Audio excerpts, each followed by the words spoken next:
एक बार की बात है, कोजी नाम का एक छोटा लड़का रहता था। कोजी हमेशा अपने आसपास की दुनिया के बारे में जानने के लिए उत्सुक रहता था और जीवन के बड़े सवालों के जवाब ढूंढता रहता था। एक दिन उसने गांव की सबसे ऊंची पहाड़ी पर रहने वाले बुद्धिमान जैन गुरु के बारे में सुना। गुरु से सीखने के लिए दृढ़ संकल्पित कोजी पहाड़ी पर चढ़ गया और जैन मंदिर को ढूंढ निकाला जहां गुरु रहते थे।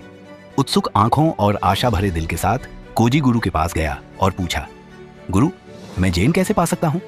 गुरु, एक सौम्य वृद्ध व्यक्ति जिसकी आंखों में चमक थी, कोजी के उत्साह को देखकर मुस्कुराया। 10 साल, उसने शांति से उत्तर दिया। कोजी का दृढ़ संकल्प और भी मजबूत हो गया। लेकिन क्या होगा अगर मैं और भी ज्यादा मेहनत करूं गुरु? मैं कितनी जल्दी जैन पा सकता हूं? गुरु ने जवाब देने से पहले एक पल के लिए रुककर कहा, 20 साल।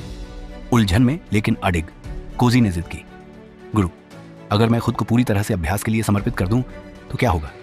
इसमें कितना समय लगेगा? गुरु ने समझदारी से सिर हिलाते हुए उत्तर दिया, 30 साल। कोजी की आत्मा डूब गई और वह अपनी उलझन को व्यक्त करने से खुद को नहीं रोक सका। गुरु, मैं समझ नहीं पा रहा हूं। मैं जितना अधिक मेहनत करने का वादा करता हूं उतना ही अधिक समय लगता है। ऐसा क्यों है? गुरु ने शांत मुस्कान के साथ कोजी की ओर देखा।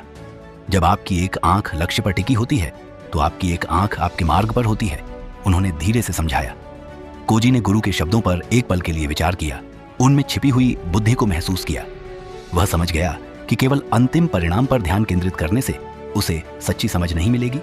इसके बजाय उसे अपने सभी उतार चढ़ावों के साथ यात्रा को अपनाने की आवश्यकता थी। कल्पना करें कि आप एक बड़े ऊंचे पेड़ पर चढ़ रहे हैं।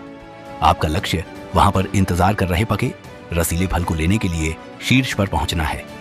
लेकिन बात यह है, अगर आप फल को देखते रहेंगे और यह सोचेंगे कि जब आप इसे पालेंगे तो यह कितना स्वादिष्ट लगेगा, तो आप अपना संतुलन खो सकते हैं और गिर सकते हैं।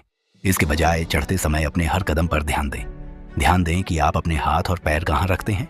अपनी उंगलियों के नीचे खुरदरी छाल को महसूस करें और अपने आसपास की ताज़ी हवा में सांस लें।